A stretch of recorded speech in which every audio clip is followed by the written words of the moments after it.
Hey everyone, it's Alexander, the real Mr. Robinson. Welcome to the channel. Just want to make sure you guys can hear me loud and clear. And welcome to the fourth to last week of the Godzilla watch-alongs. And this week we are tackling the last two films in the Millennium series, Tokyo S.O.S. and Final Wars. And last week was a pretty great pair of Godzilla movies. So if you came in here to expect another pair of great Godzilla movies, then you probably don't want to stick around. I mean, no, just kidding. Stick around. You can stick around if you want, but next week will be another pair of great Godzilla movies. For right now, we're going to do an average Godzilla movie, which is today, and I mean, average is kind of harsh. Tokyo SOS is good, all things considered. I just think it's a big step down from the last one. And then Final Wars, which will be Thursday. It's, Final Wars is going to be an interesting watch-along. But we'll get to that when we get to that. For right now, we got Tokyo SOS. And before we get started, does anyone want to get out? Sorry, I felt like I had to finish that Winter Soldier quote.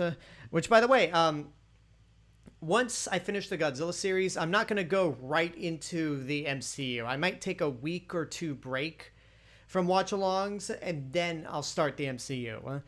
But, yeah, anyway, before we get started, I picked up some stuff. So I'm sure Godzilla fans are familiar, or if you're a nerd at all, you're familiar with NECA.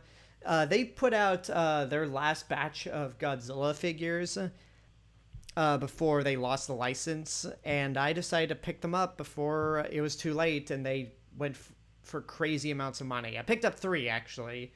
I have them right here, actually. One here from Godzilla vs. Biollante. Let me actually put this in full screen. Let me get rid of... Hold on, let me get rid of the logos. Oh.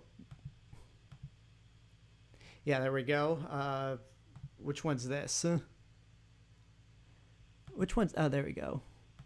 Okay. I'm sorry. I'm trying to get stuff going. Yeah, this is the one from Godzilla vs. Biollante. It has the atomic breath in it. Actually, a pretty fine figure. The one here from Godzilla King of the Monsters, which I used to have the NECA figure from the 2014 movie, but my little brother has it now. Not too big of a loss. And then the one featured in tonight's movie, Tokyo SOS. And when I first saw these figures, like on the internet, I thought they looked they looked fine. I'm gonna set everything back to normal. No. Ooh, I'm sorry. My apologies. This is the first time I'm actually playing around with the graphics, so you're going to have to bear with me as I figure all this out. I apologize for my lack of professionalism with this. Hang on a second. We are almost good. There we are. Perfect.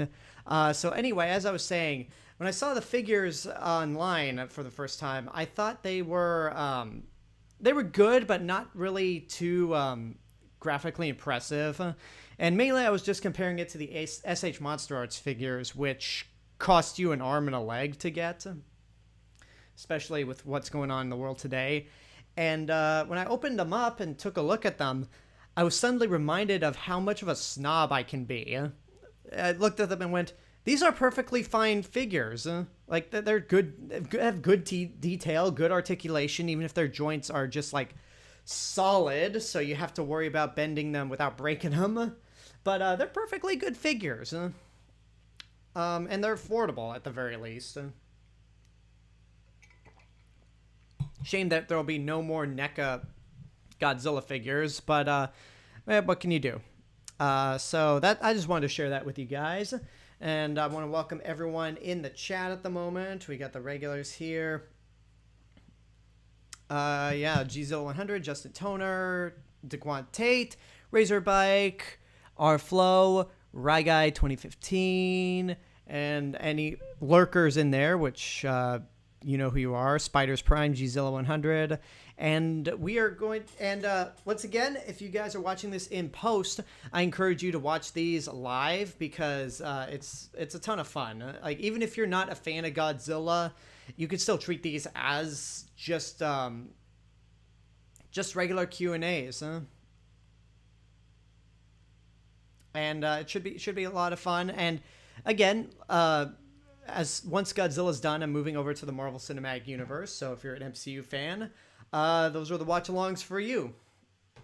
And once again, if you really like what I'm doing with the channel, especially with what I'm doing this week for Shark Week, and you want to help support financially, you could go over to patreon.com. Why am I logged out? I'll share the page later, but yeah, you could go to patreon.com/TheRealMrRobinson. And for $1 a month, you just get to support the channel. And once we hit 25 patrons, I will start doing live watch-alongs for other movies. Because again, with Godzilla, the Marvel Cinematic Universe, Star Wars, and Harry Potter, I'm only doing these because we are in the middle of a pandemic.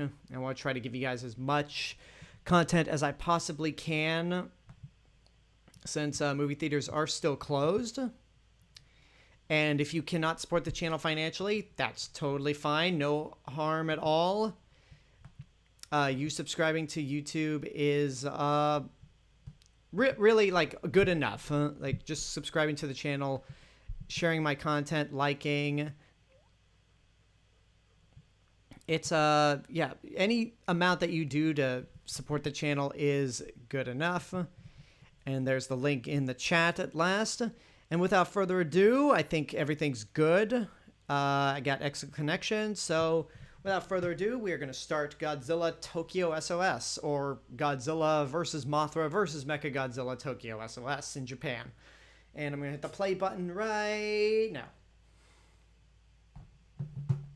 Of course, gotta get that horse. We gotta get that horse coming to us with the TriStar logo.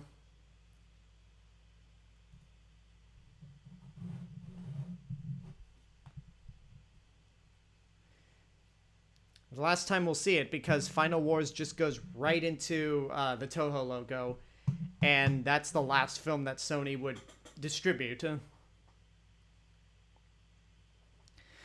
Jedi Prime, welcome to the chat. He asks, are you going to watch the MCU in order, like timeline-wise?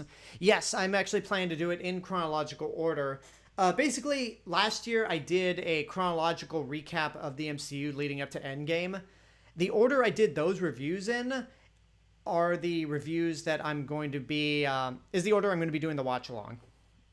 Because I feel like it's just a really cool journey to watch the MCU in chronological order.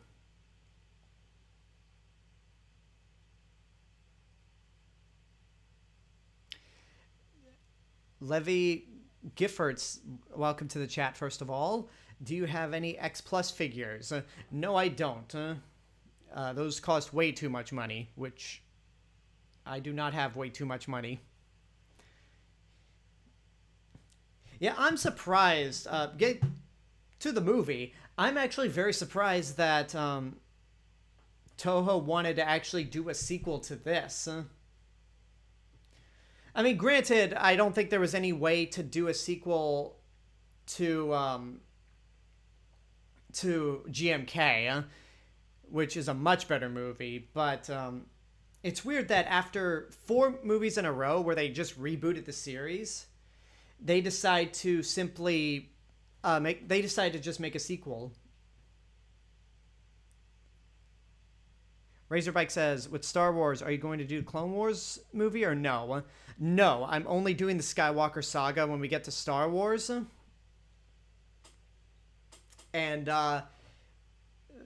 if I ever do the Clone Wars Solo or Rogue One,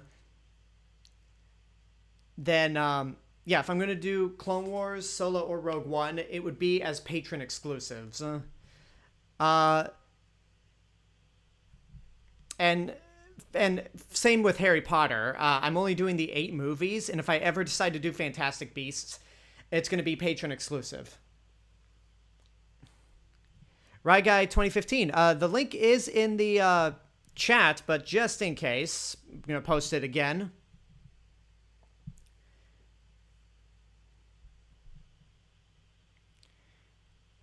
Again, it's $1 a month. Like, you just $1 a month to support the channel. When we get to 25 patrons, I get to do more watch-alongs exclusively.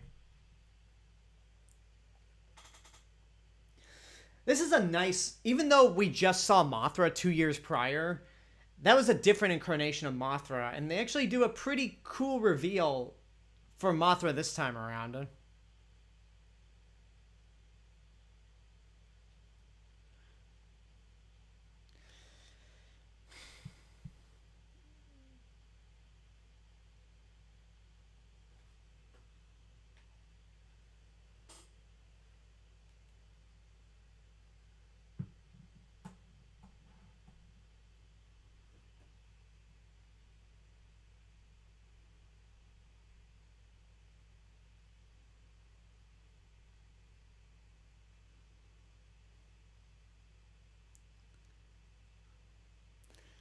Some of the special effects for flying could be a little better, but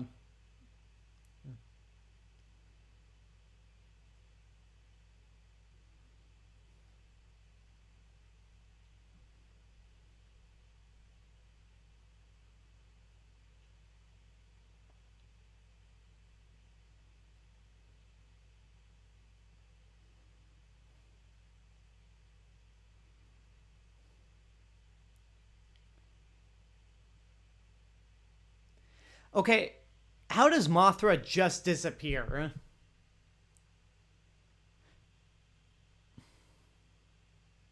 Like, did the pollen just camouflage her from sonar?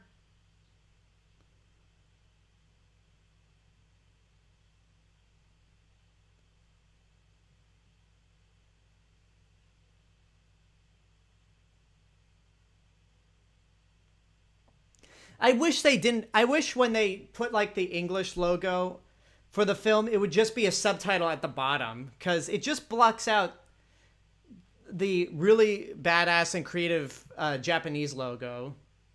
But then again, this is the last movie that would do it.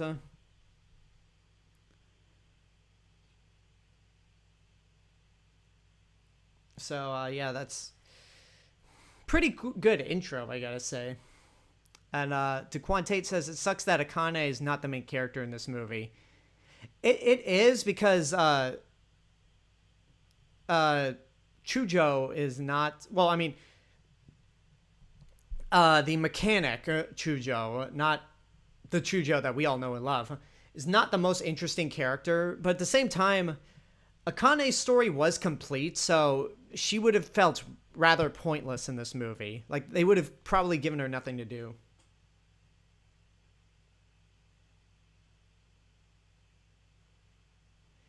That's the same Yoshi, that's his name. Yoshi! It's a terrible Yoshi impression. I apologize. Yeah, that's the same plane. I mentioned this in my Return of Godzilla watch-along, but that plane was made in Japan and is specifically flown by the Self-Defense Force in Japan.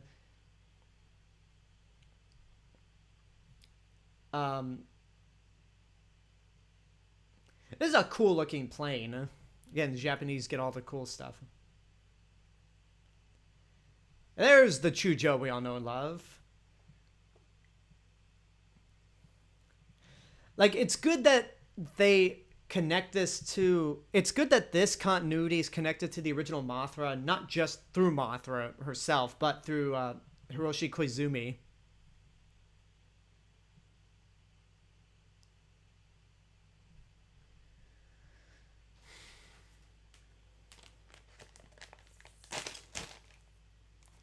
It's good to get the Mothra twins back. There they are. And they're once again called the Shobinji, not the Cosmos.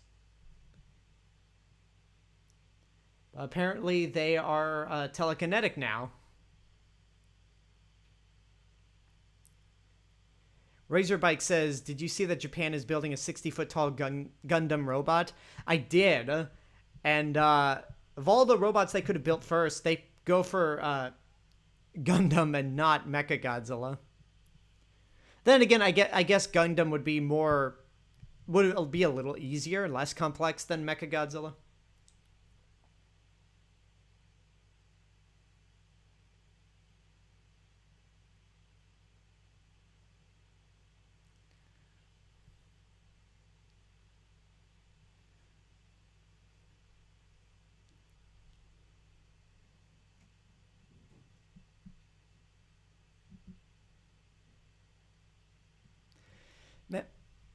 The first Mothra is just such a good movie.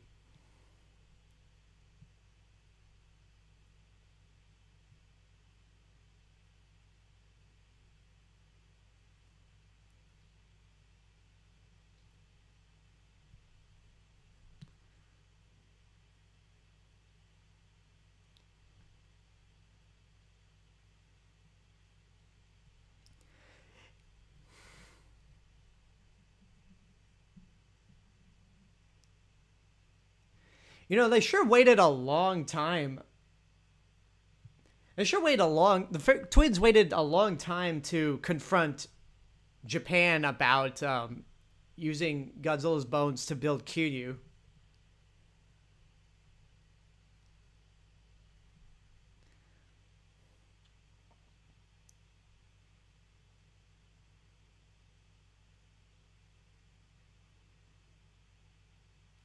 It's weird that the dub and the dub titles refer to Kiryu as Mechagodzilla or Mecha G, which, ugh. But the dialogue specifically says Kiryu.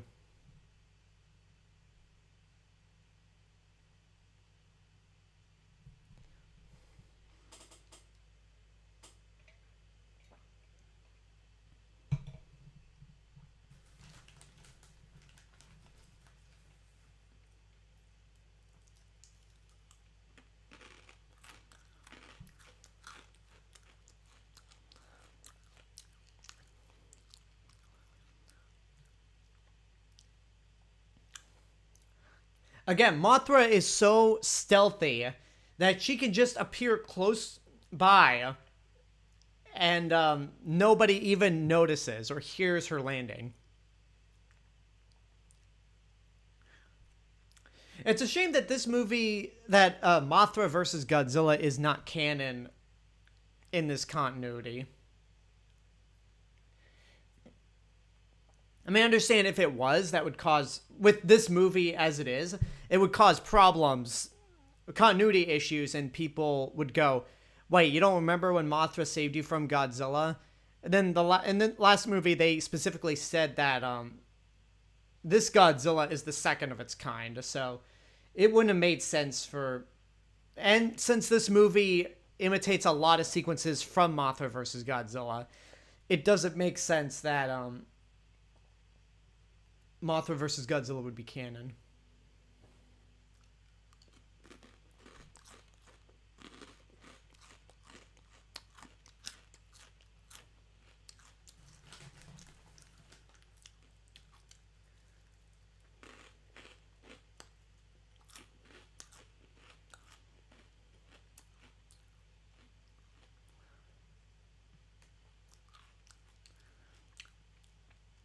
It took me a while to warm up to calling this Mechagodzilla Kiryu.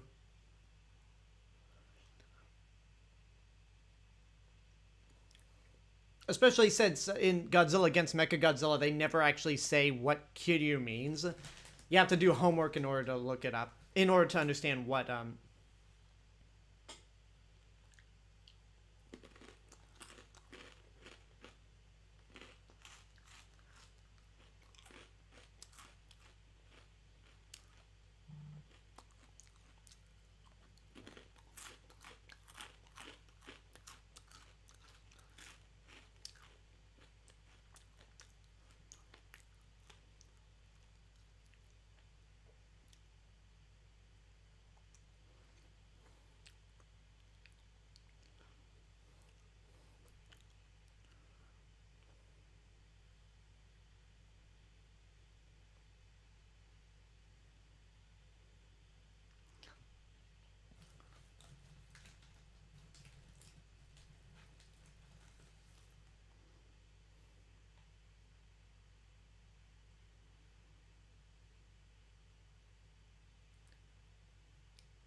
We could, but we're just going to cut away from that question.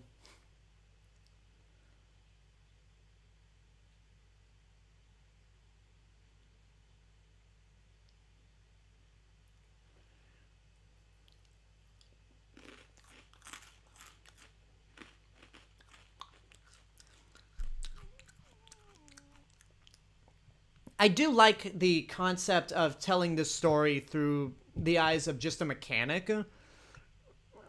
Someone who's not a pilot, someone who's not at a higher rank. Is a cool idea.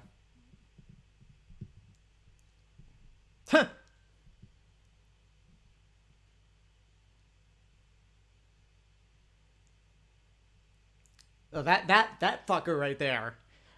I'm sorry, guys, but one of the most irritating things about this movie is Akane's replacement for controlling Kiryu.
I do like how this for the last two Millennium films they bring back Hiroshi Koizumi for this movie, and then in Final Wars they bring back Akira Takarada.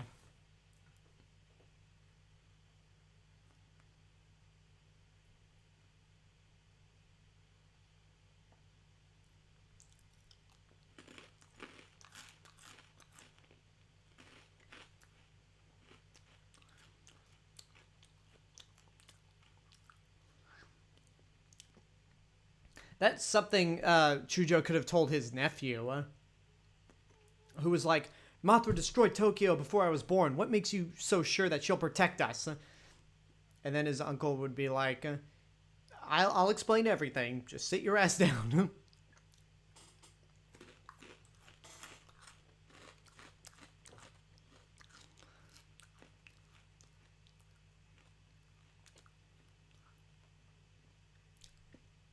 There's Akane. There's the pilot who hated her but then turned around.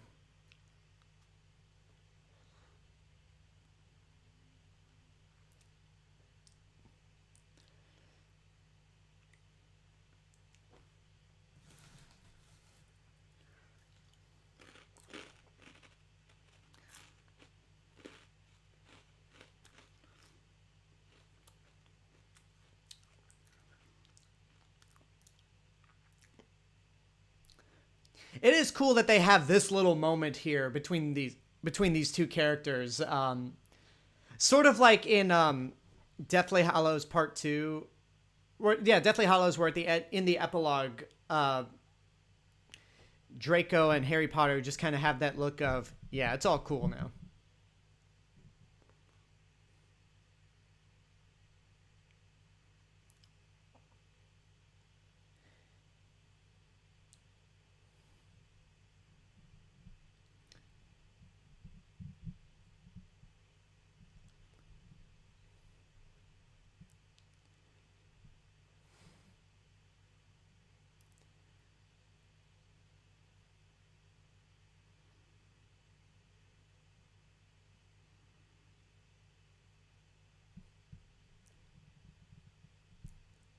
Kiryu's first pilot.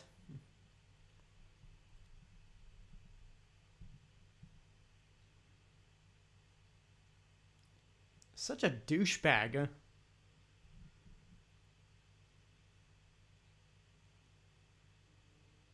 See, that shot doesn't make sense because he sucker punches him, but his fist doesn't even open. Honestly, that worked better in Half-Blood Prince. Again, bringing up the Harry Potter thing.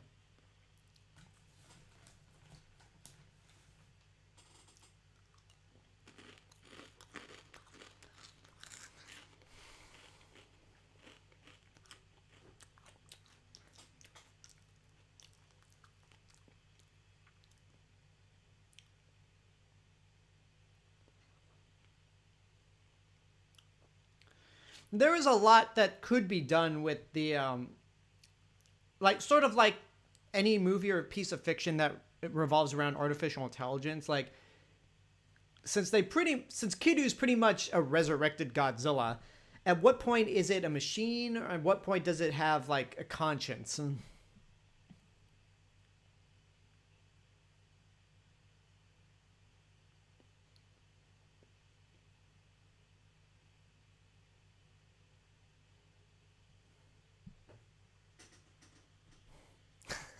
Arflow says he clearly has been walking around with a fly in his hand all night, just waiting for an opportunity to do that.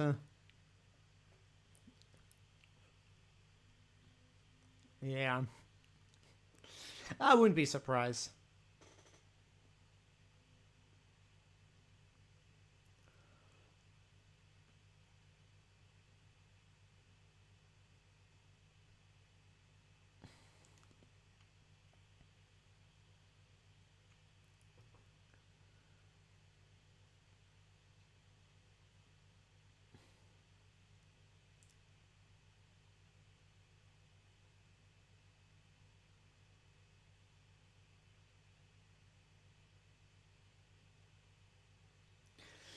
Okay, I'm dying to know what the actual dialogue is because the subtitles say please take care of it. I mean, the dub titles. But she clearly says Kiryu. And there's one point where one of the mechanics says Mothra, but the dub titles say Godzilla. So I'm really curious to see what the actual translation for this movie is.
See, this moment right here, it could be a great. They could have gone the route of the Return of Godzilla, where the political aspects of keeping Kiryu to defend the nation or returning him to the ocean because they pretty much raised the dead. Could have been a great thing to cover, but they don't really take full advantage of it. Hey, look, there's another obscure monster from the Showa era. And by obscure, I mean freaking obscure.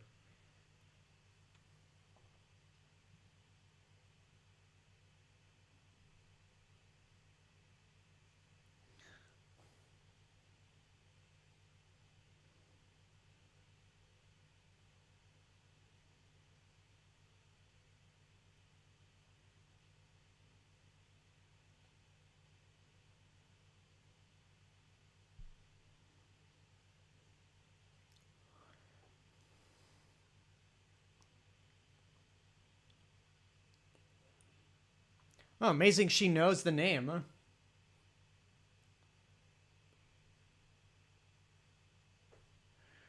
Dr. Mia. I wonder if that's one of the characters from Space Amoeba.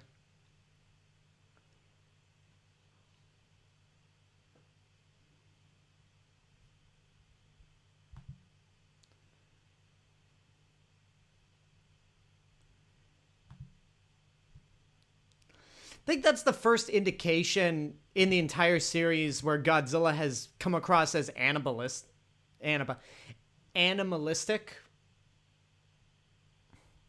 and vicious towards, or at least up until the MonsterVerse. Anyway, Space Amoeba.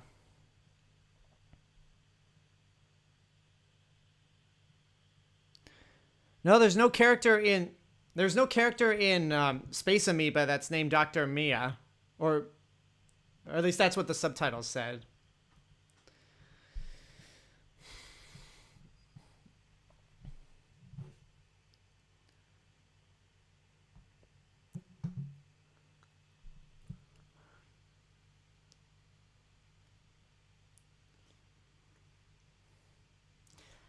Again, a scene going back to the return of Godzilla, a scene straight out of that movie where Godzilla's first major appearance in this film is attacking a nuclear sub.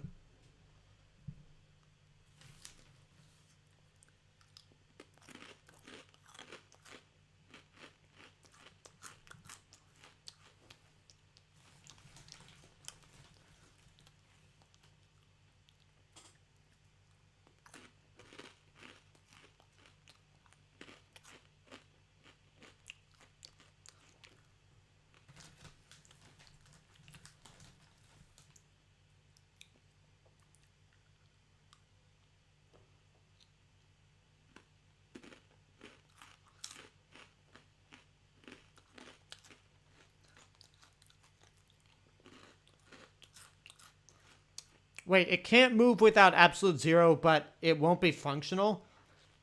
Doesn't that statement just kind of cancel each other out?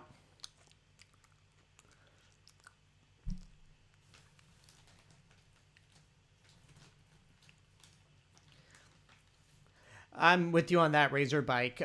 The subsequence in Return of Godzilla is more suspenseful.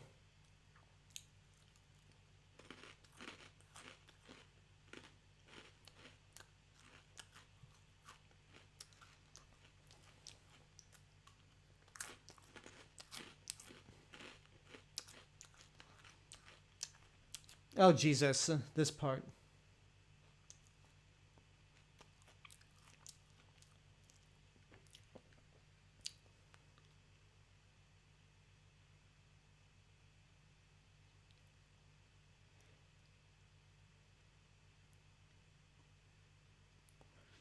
You know, if I were in Yoshi's position,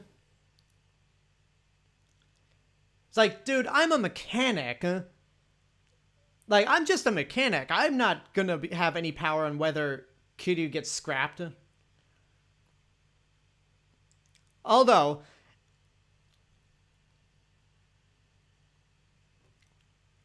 you ain't a professional fighter. You're a goddamn bully. Like you.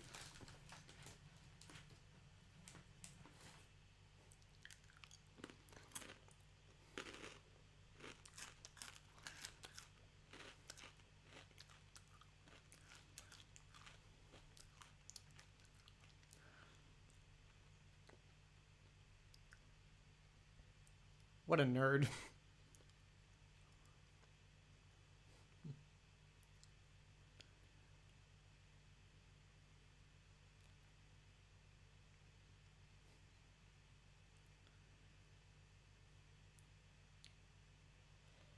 That's an invitation right there, huh?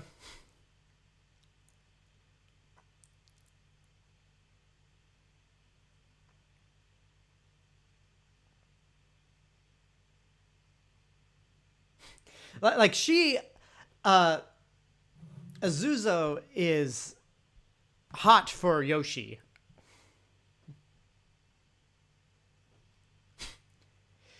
Yeah, I got to apologize for that dumbass of a son.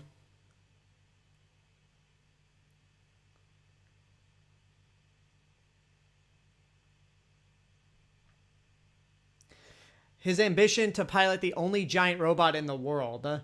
Uh, who says that bullies aren't nerds in secret?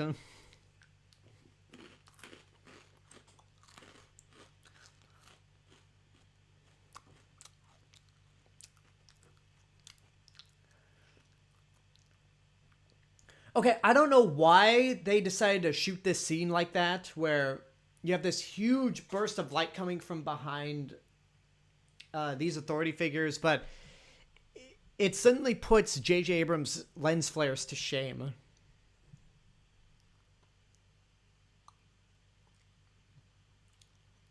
Well, I mean, Mothra didn't tell me, but her twin fairies did.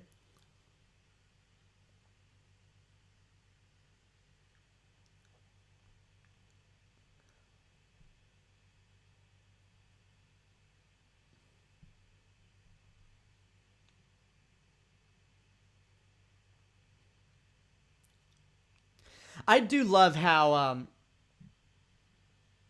yeah, I gotta look away from this scene because it's so annoying. But I do like how that guy starts off by saying, yeah, let me apologize for my son. He honestly was an accident.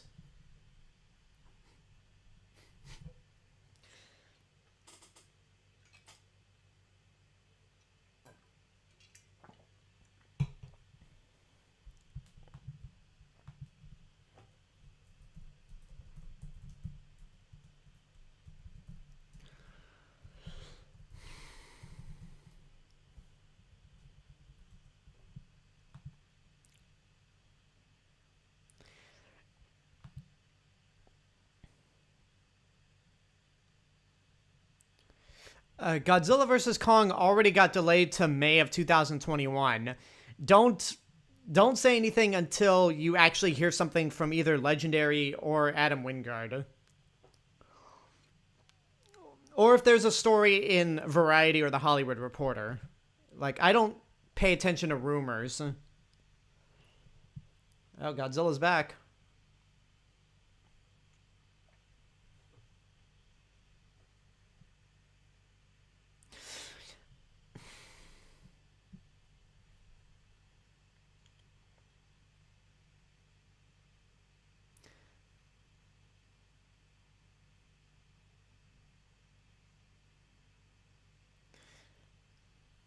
Some of the cannon fire from the battleships is stock footage from Godzilla vs. Biollante. I mean, this movie uses quite a handful of stock footage, but it's not as egregious.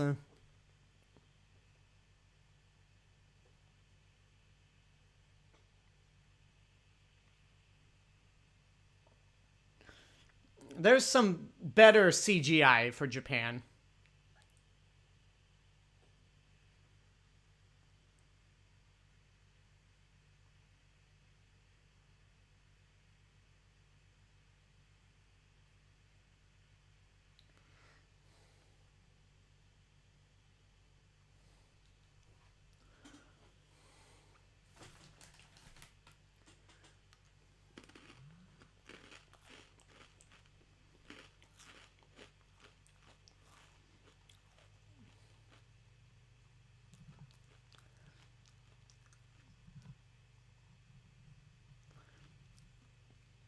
Yeah, the Hyper Mazer is just not that interesting of a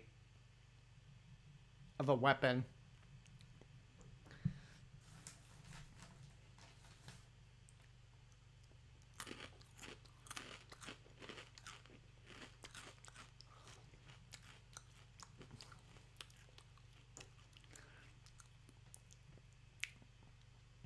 Oh, Razor Bike. You haven't seen you. I don't know if you said you haven't seen Final Wars in a while, but the CGI in that movie does not hold up, and there's a lot of it.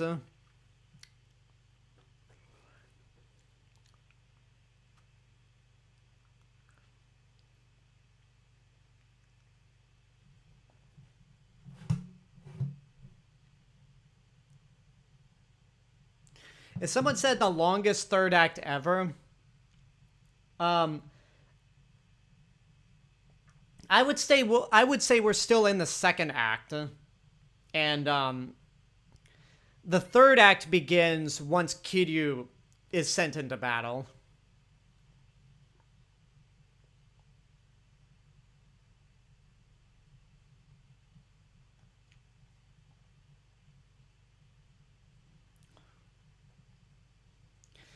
Because I'd say here the first act is, yeah, I'd say the first act ends with the final scene of the first act is the Kamibus carcass, and then the second act ends with the order given to launch Kiryu.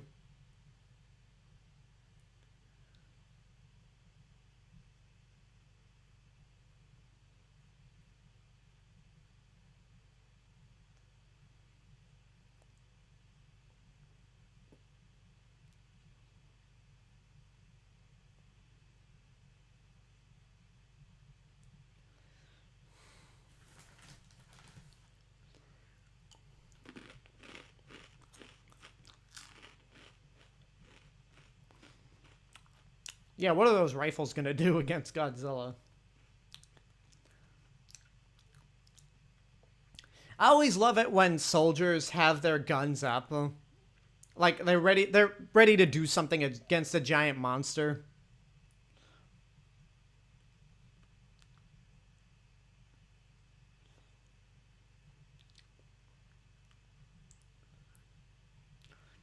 Yes, because that machine gun on the tank is going to do something.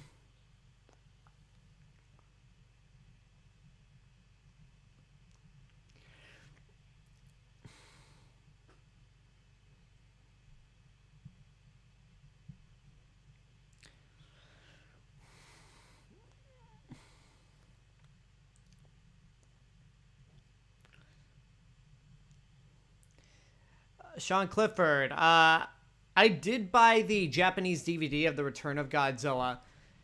I think I got rid of it, and no, I wouldn't buy an import. I wouldn't buy another import DVD or Blu-ray because I own all the movies and they all have subtitles, so no need to double dip for a movie that doesn't have English subtitles.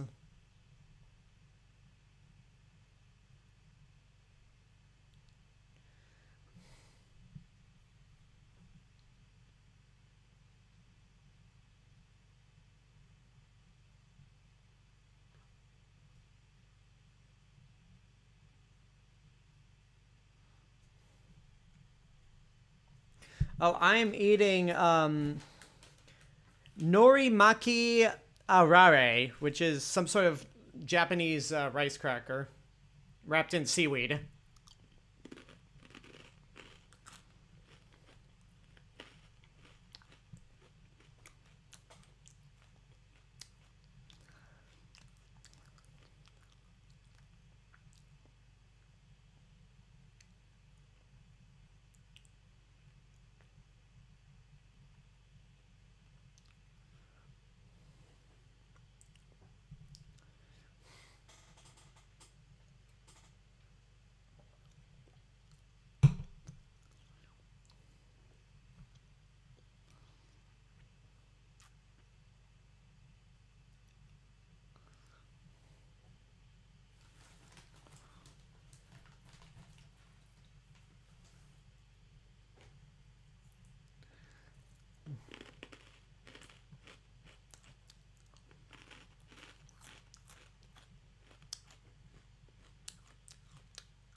Yeah, it has a nice bit of continuity to show that Godzilla has not fully healed from the last film.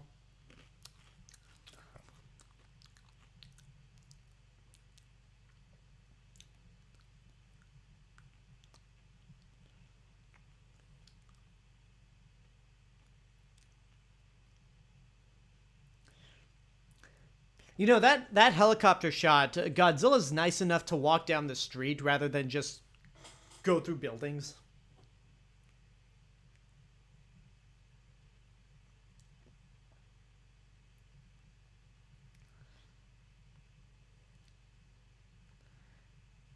That one kid did all that by himself. Huh?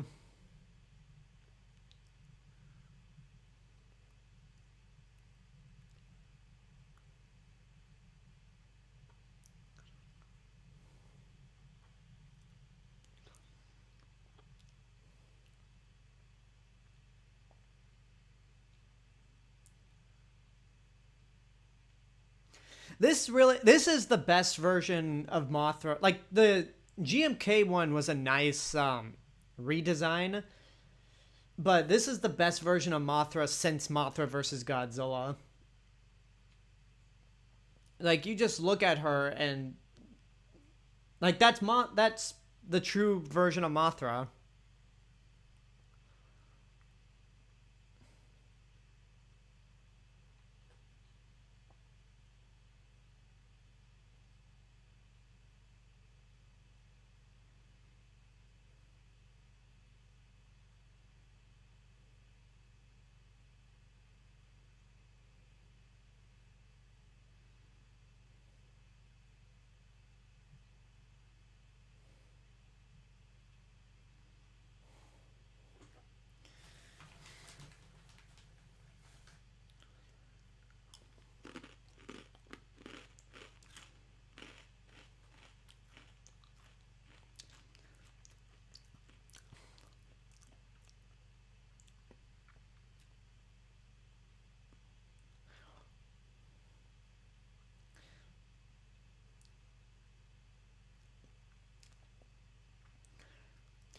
Again, like, realistically, there's nothing realistic about these movies because Mothra's size and the way she flaps her wings, she shouldn't be able to stay airborne. But there's something about the way Mothra looks that makes those, like, slow flapping wings seem a little more majestic towards her character, which is something that Mechagodzilla failed with.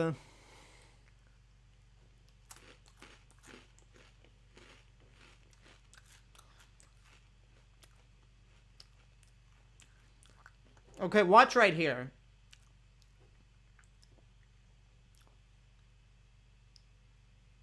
See, that mechanic said Mothra. Like, you can hear her, and her mouth, her lip movement says Mothra.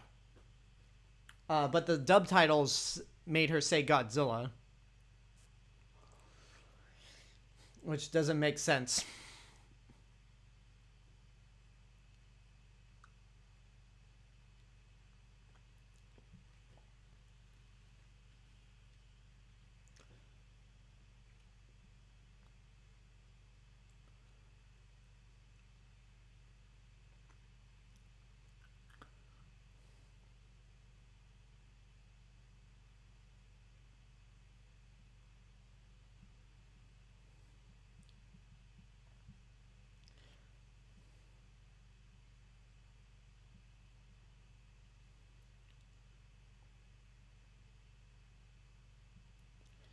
That line doesn't make any sense. And again, it's got to be the dub.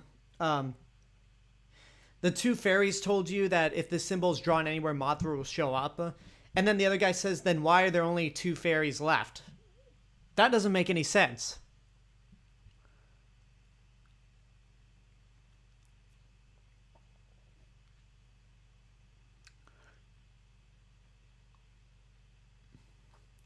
Mothra and Godzilla have been fighting for so long that it turned nighttime.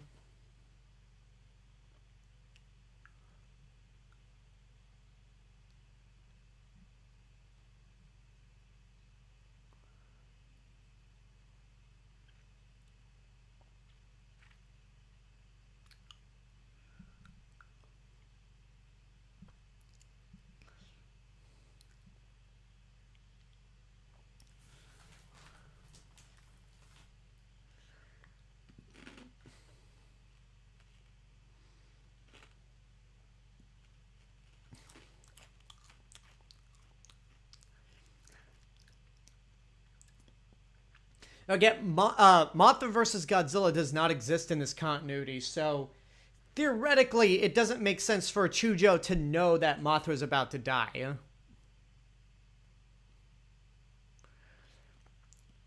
Which, that aspect might have helped if Mothra versus Godzilla was canon.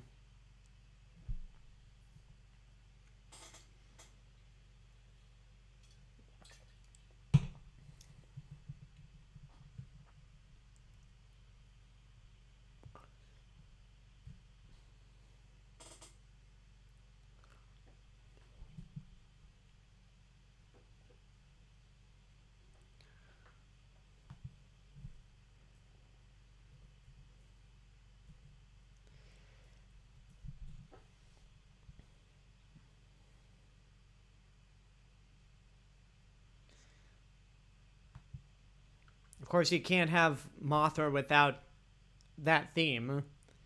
Which, again, it was such a great decision for Bear McCreary to bring that theme back in King of the Monsters.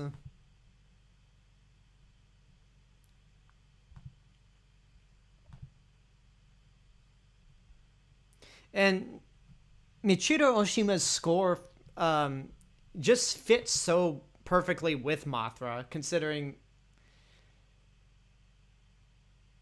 I don't know, anytime no composer has done a bad job with Mothra's... with bringing a new representation of Mothra's themes.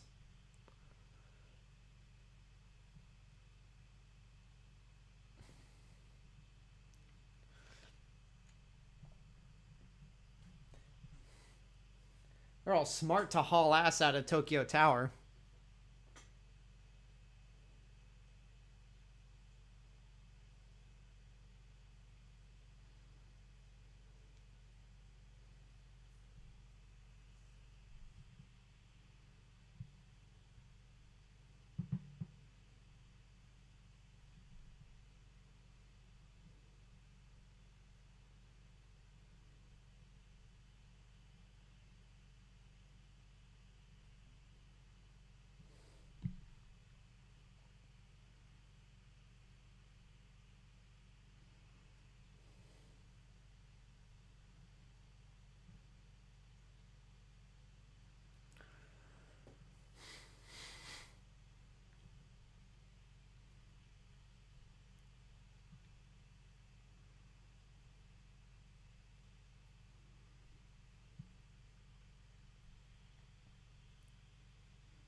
I will take pleasure in seeing that statement come back and bite him in the ass.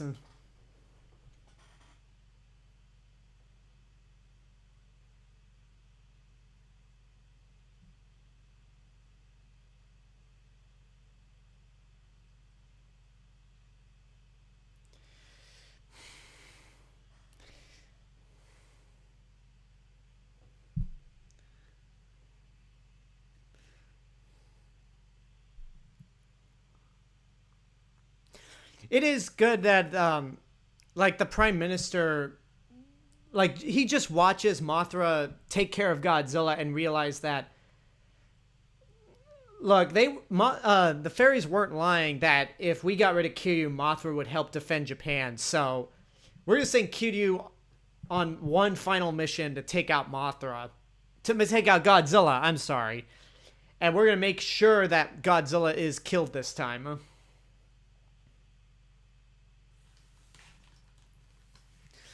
Ryguy 2015 says, my favorite scene in this movie is when Godzilla trips Kiryu with his tail, then shoots his atomic breath into his face. There's a weird physics problem with that moment that I'll get to. I mean, again, I'm probably an idiot for trying to bring realism into this series. especially the Millennium series. But there's something about that moment that always made me laugh. Now, the actor who plays Akiba's dad, he looks familiar. Like I wonder, like, was he in another Godzilla movie prior to this? Let's see,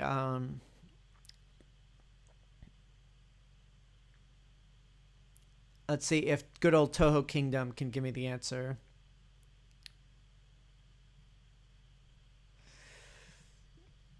I don't think so.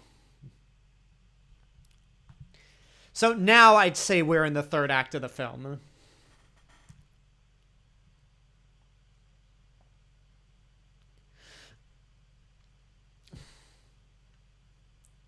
Man, Mothra moved out of the way so conveniently.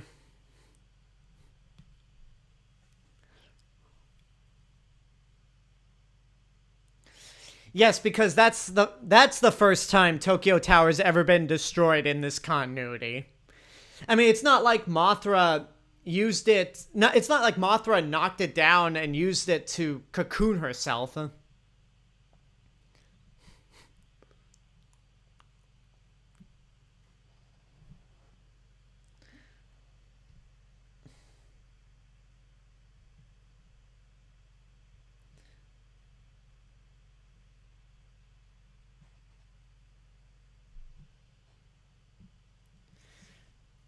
They just, like, Akiba just has a smug look on his face.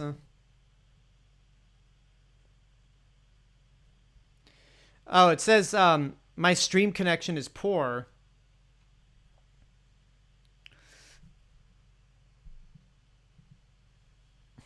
Hopefully it'll come back. Can you guys hear me at the very least?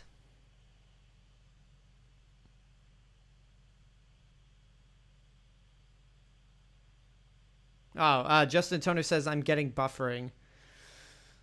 That's not good. Well, I'm gonna... No, it's not your connection. Because on my end, it says my stream status is poor. It says YouTube is not receiving enough video to maintain smooth streaming. So it's definitely me. But at least my computer's not glitching out like it did during the Mechagodzilla watch along. But as long as you guys can hear me, I think that's what's important.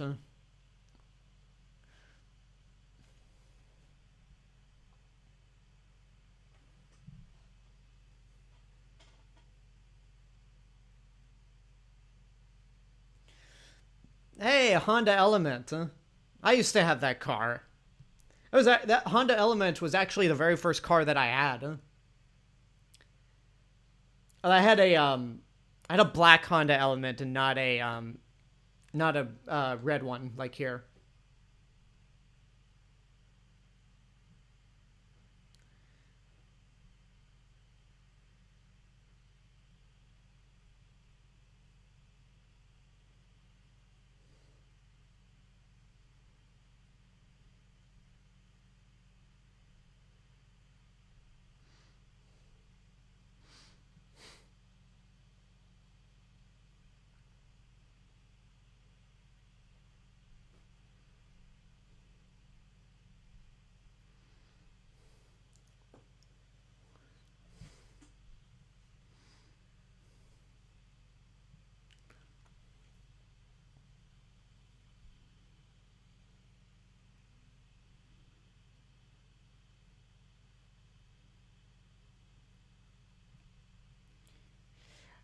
Man, Kiryu was not quick enough to get out of the way. Like, he was quick to hide behind a building, but not quick enough to avoid that atomic breath.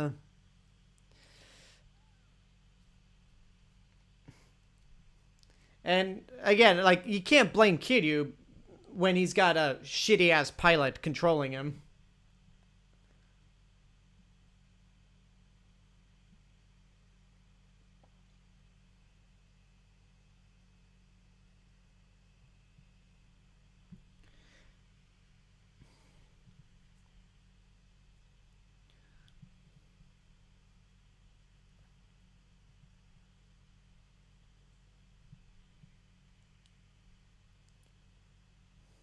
Slow reaction there, guys.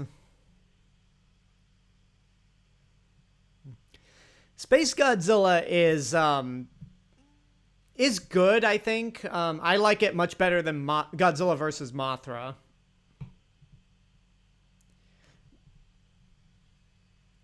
I mean, I've went on that tangent too many times.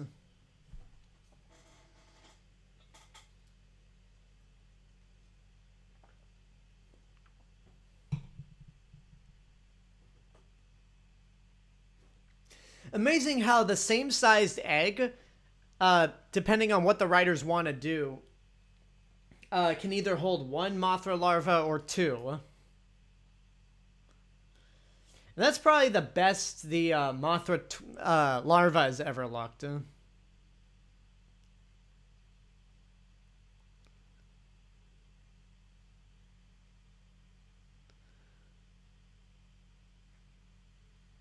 This is first, yes, GZilla 100. This is the first time there have been two larvae since Mothra versus Godzilla. Because this movie likes to, even though it's canon with the original Mothra, it does repeat some scenes from Mothra versus Godzilla, and in my opinion, I think they do a better job than Mothra versus Godzilla.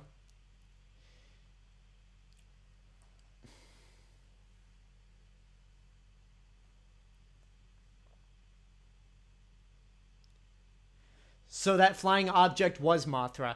Again, I would love to know what the actual dialogue is, not what's being translated from the dub.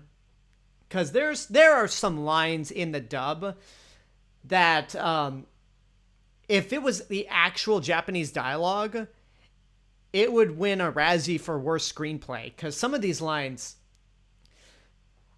I don't even like what I'm about to say, but some of these lines make the "that's a lot of fish" line from Zilla sound better by comparison. And again, I'm talking about the lines in the dub, not the actual translation. It is cool that Kiryu's jetpack can actually like launch like two giant torpedoes.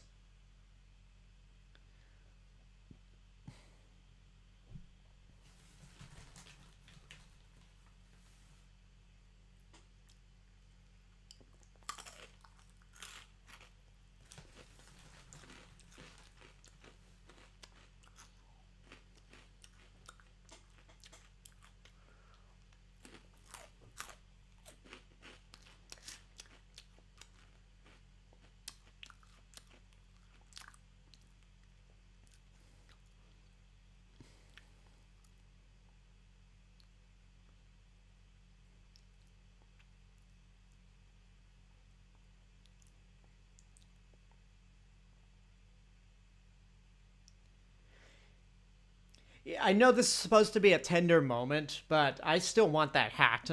That Kiryu Squad hat.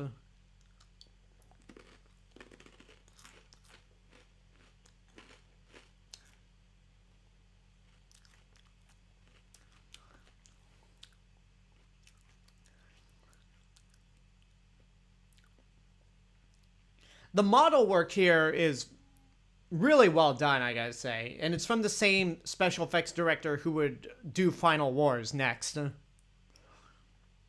And the last Godzilla special effects director to work with miniatures. Which, that's sad that this is the last week. The two Godzilla movies we're doing this week are the last ones to actually use miniatures and suitmation. Okay, this part makes me laugh. Like, yeah, Godzilla trips Kiryu. Kiryu doesn't fall, but Godzilla's atomic breath is so powerful that it blasts Kiryu backwards as he's falling forward.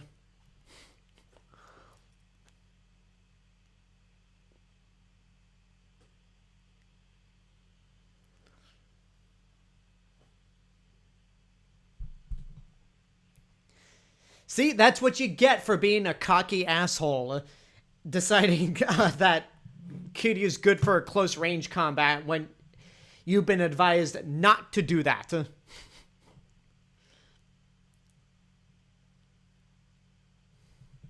So now, if there's any weak part in the movie, it's this section where Kiryu's out of commission, because it's too similar to the last movie. And even though we get Mothra this time around, yeah, that dub line there, they really are Mothra larvae. Again, doesn't make sense. But anyway, like, we get the Mothra larva this time around. But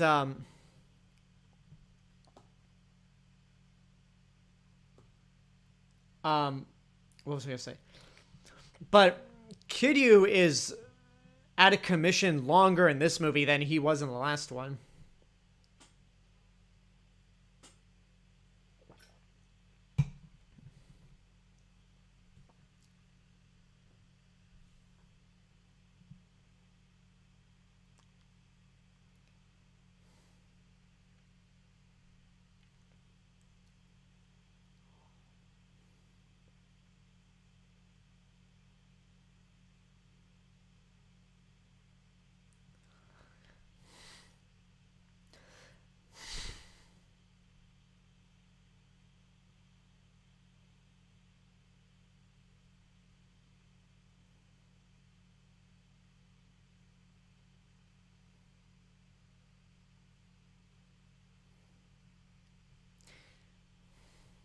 Kind of sad, but I do like the effect there where the larva's eyes just turn red, like they're mad.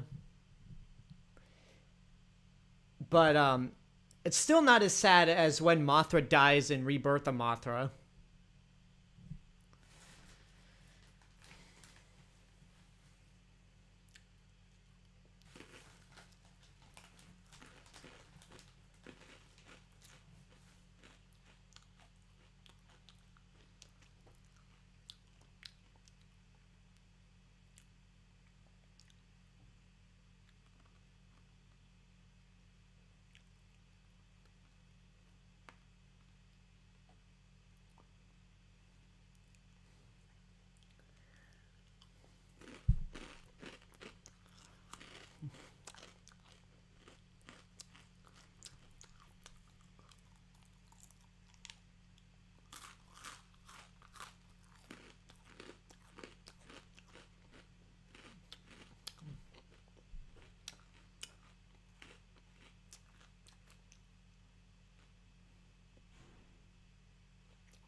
Okay, I'm starting to warm up to, I said Yoshi Chujo's not that interesting of a character.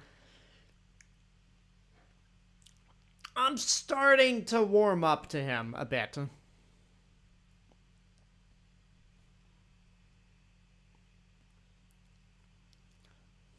I love that Breakfast Club fist bump in the air. Won't you? Don't you forget about me. Like, every time I see a character do that in the air, I have to think of that song.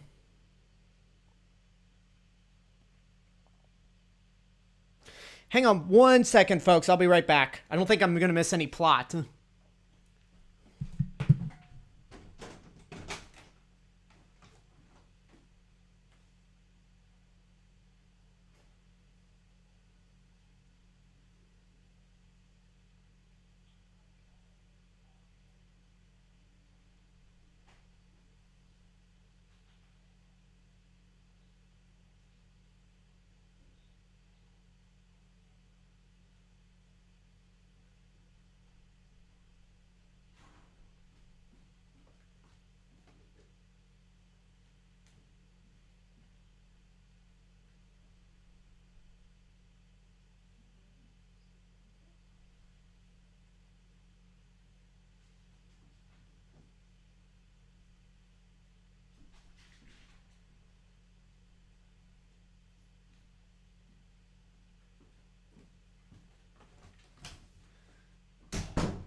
Sorry about that, everyone. Just stole a bike.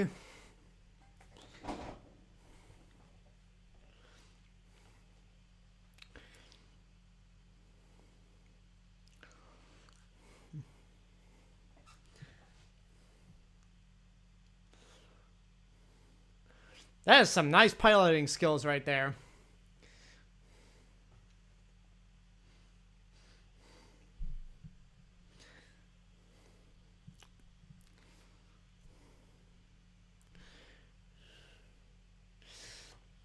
Oh, right on, Justin Toner. Yeah, Breakfast Club's my favorite John Hughes film. That and Ferris Bueller. Mothra just flew to grab the tip of Godzilla's tail. Like, that was hilarious that Mothra just flew there.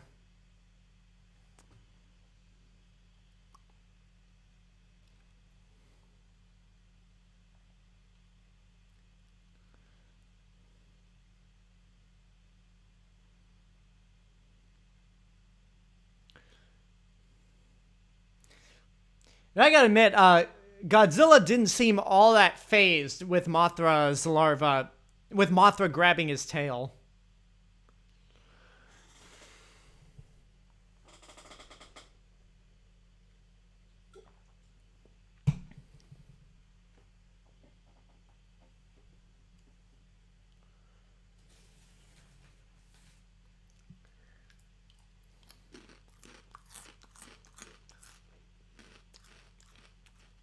How convenient.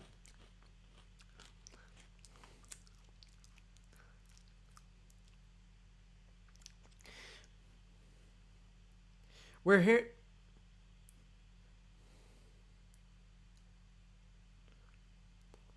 We're here to guide you to cue you, you dumb bastard.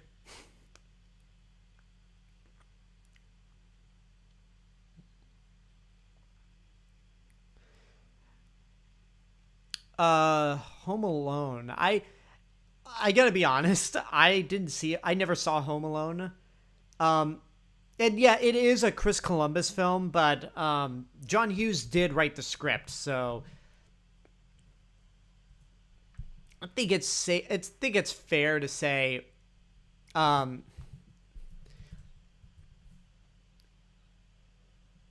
think you could be fair and say that it is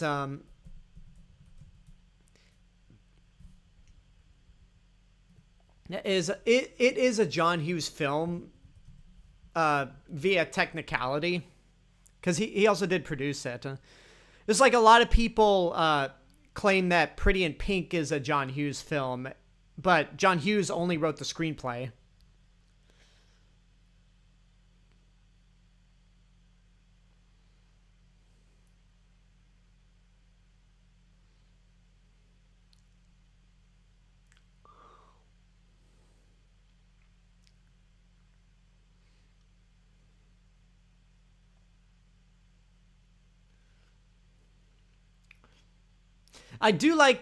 I really love the decision to bring the Mazers back in this continuity.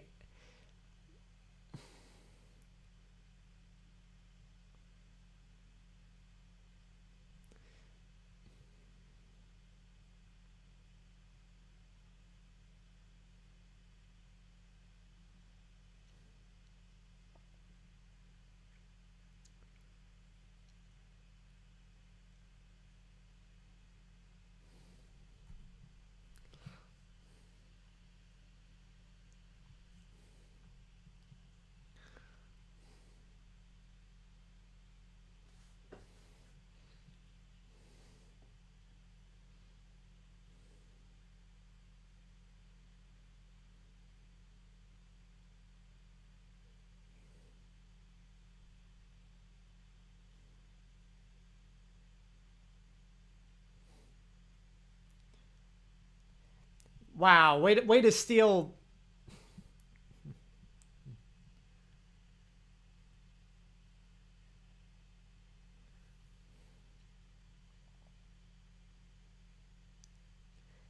You know, Something I don't know if a lot of people realize, but uh, Michiro Oshima's Godzilla theme disappears halfway through the film. Like, we never hear it again.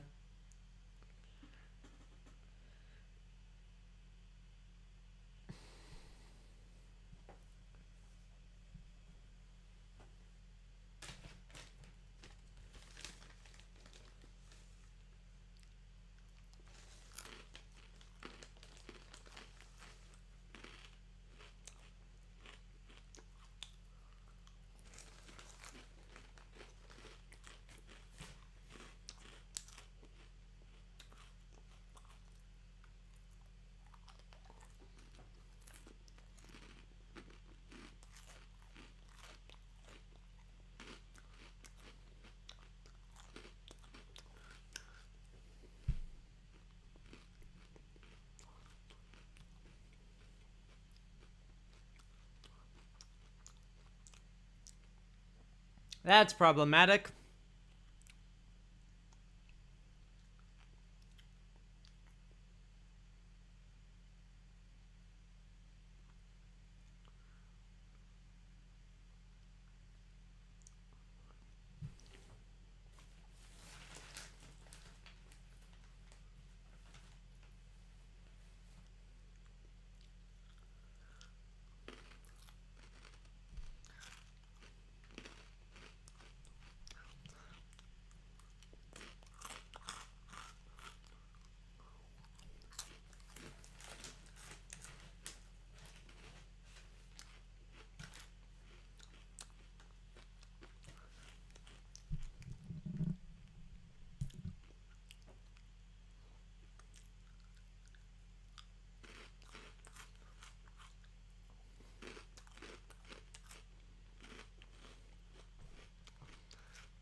You know, the second I realize I'm not getting out of Kiryu, um,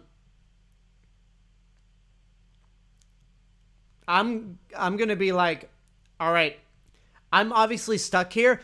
I'm gonna head to that chair, strap in, and just pretend that it's the greatest theme park ride in the world.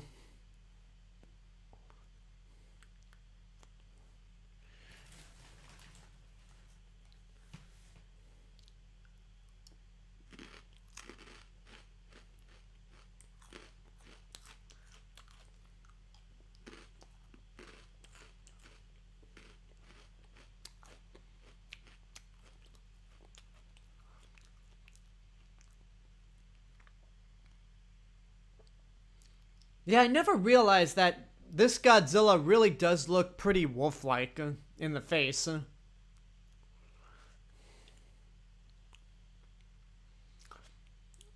Yeah, just head there.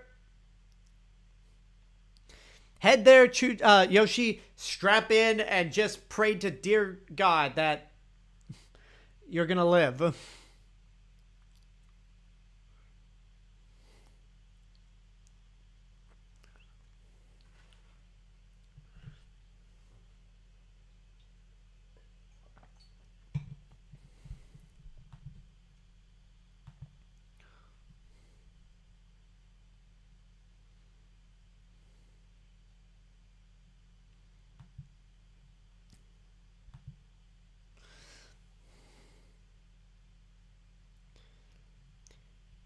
For the first time in the series, the diet building has officially been destroyed.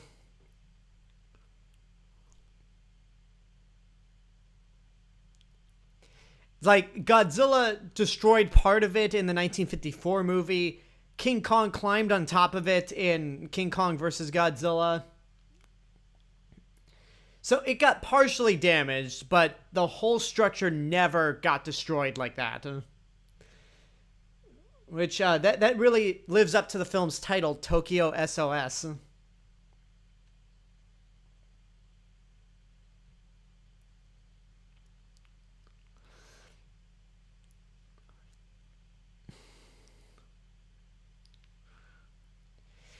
Yeah, Godzilla should be dead right now.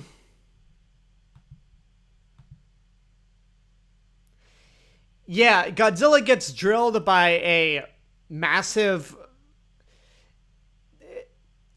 If a giant megalon type drill is just going into Godzilla's stomach, he should, like, if he's not dead instantly, he should be bleeding.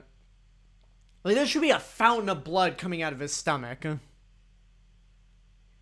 I don't know if it's because Akiba's such a prick, but this part of the movie, I really feel sorry for Godzilla. Like, I know Godzilla's the bad guy, but it's like the guy controlling Kiryu is such an ass that I feel sorry for Godzilla. And that shouldn't be a thing.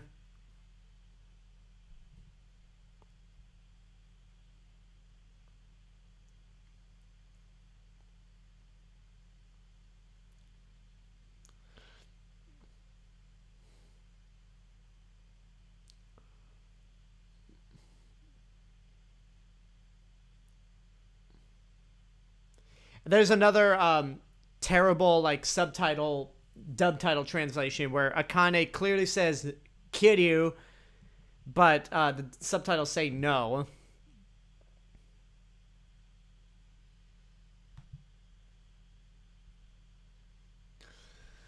And once again, like one of my biggest criticisms with Mothra versus Godzilla was the end of the film. How Godzilla just kind of willingly gets taken out by two newly born caterpillars and doesn't even does a terrible job at fighting back. They recreate that moment in this movie, except it makes sense for Godzilla to be taken out so easily because Kiryu just drilled a massive hole into his stomach.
I mean, you pretty much got rid of Godzilla, so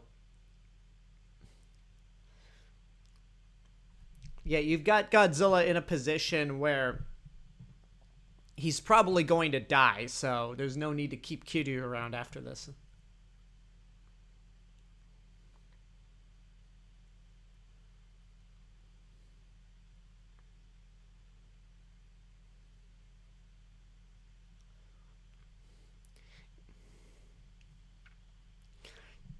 Kiryu's like, screw you.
And the eyes are back to blue again.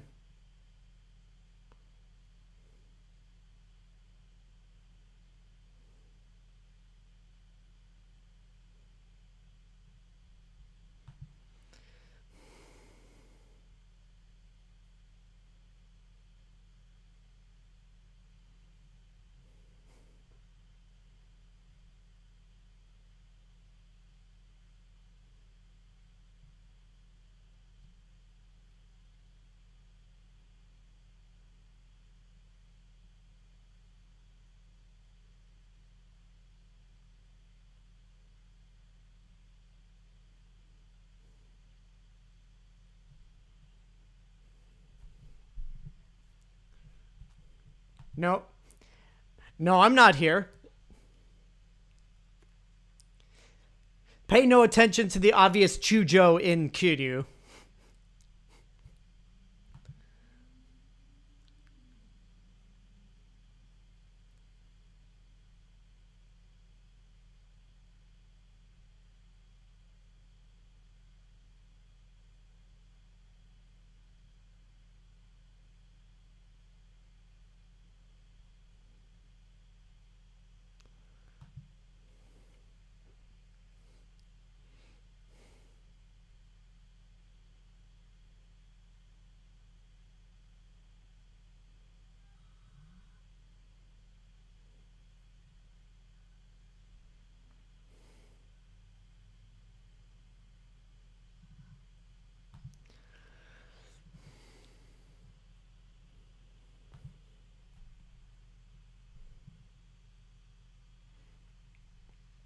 Yeah, again, Tokyo S.O.S. It's a good movie, but like the human, like compared to the last movie that had a great human story, this is a step down.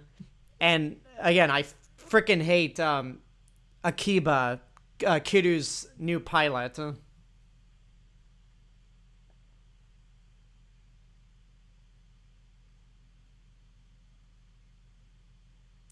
Well, there goes your backpack.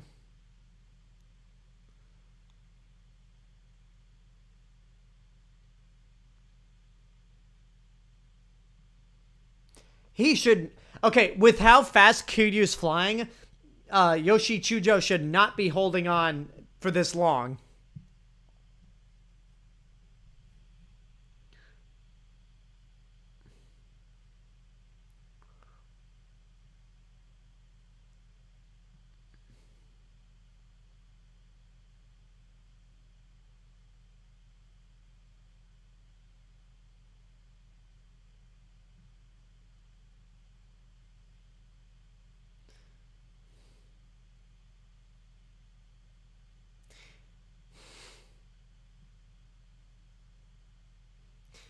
It is weird for Chujo to have, like, to be emotional for leaving Kiryu, considering that he was just introduced in this movie.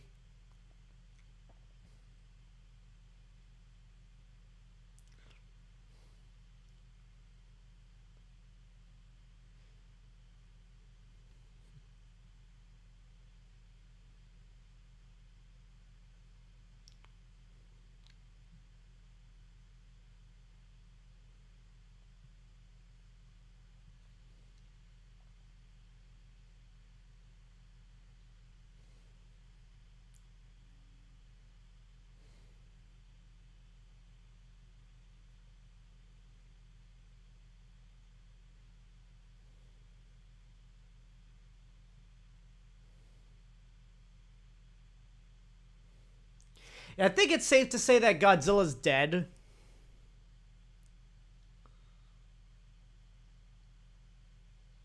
Like, considering all the abuse Godzilla took, I think Godzilla may have just died while in midair. Too many bright shots.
Where the hell did that raft come from, huh?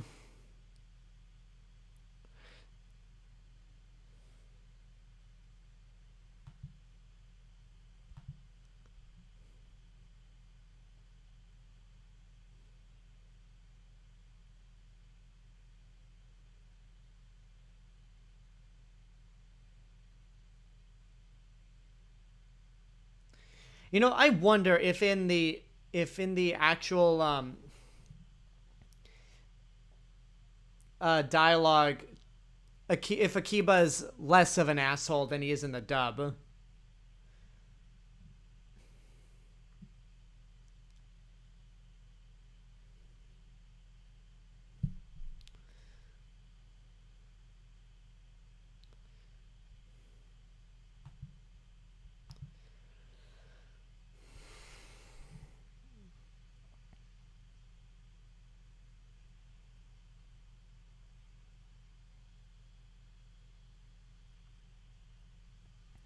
Yeah, not the best. Again, not the best Godzilla movie, but it's not one of the worst. It's just good.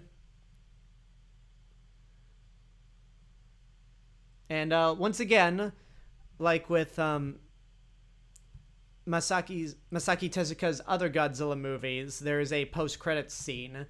Although this one, I don't think it's really worth staying around for, but might as well. So yeah, that was Tokyo S.O.S. As the credits go by, I'll just go over the rundown. Once again, thank you guys for joining me. Sorry that the stream's kind of acting up, has been acting up a couple times. Like right now it says YouTube is not receiving enough video to maintain smooth streaming, but we are at the end of the movie anyway. So once again, rundown. Join me tomorrow. Oh, no. Well, tomorrow I'm going to be having another Shark Week related video coming up. It should be up tomorrow morning. Thursday will be the Godzilla movie that you either love or you hate, Godzilla Final Wars. And the last film in not only the Millennium series, but the last film in the series to use traditional special effects for the Godzilla series. And then after that, it's only 6 more Godzilla movies left. The 2 MonsterVerse films and the, so far, 4 films in the Reiwa era. And then it's off to the Marvel Cinematic Universe afterwards. And once again, if you really like what I'm doing with the channel and you want to help support financially, you could go over to patreon.com/TheRealMrRobinson for $1 a month. You get to help support the channel financially, and when we hit 25 patrons, I will start doing live watch-alongs for other movies exclusive to patrons.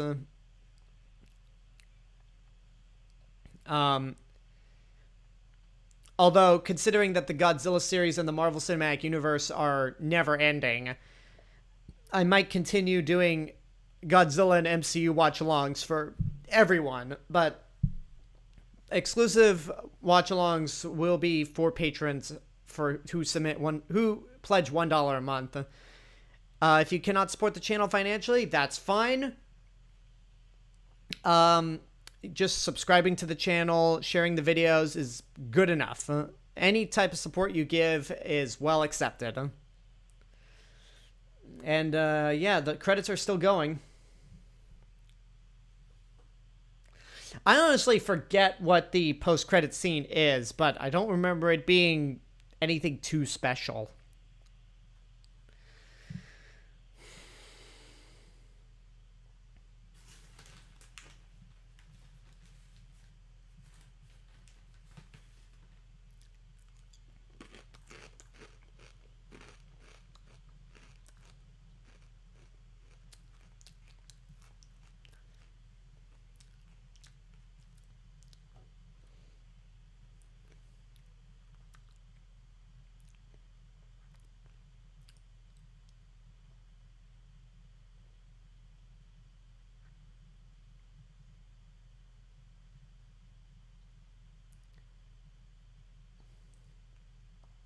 Okay, it's a tube.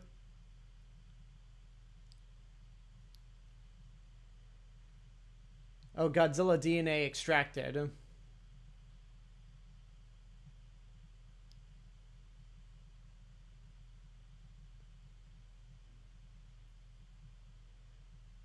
right, so basically it's a setup to try to actually resurrect the original Godzilla, which, yeah, that never happened. That's a sequel that never happened, and quite frankly shouldn't happen. And yeah, with that being said, this is the real Mr. Robinson telling you there's only one.